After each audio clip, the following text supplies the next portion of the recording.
ఎలా పడుకుందో మా బుడ్డమ్మ రాళ్ళ మీద బాగుంది. బాగానే పడుకుందాం.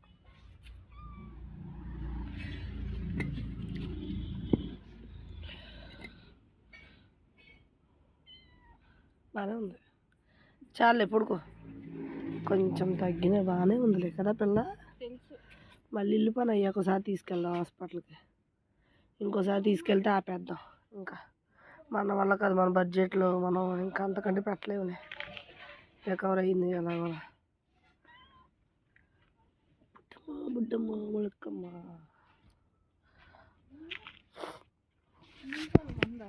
150 అంట. 150 కదా, 150 అని తెచ్చింది రాళ్ళు.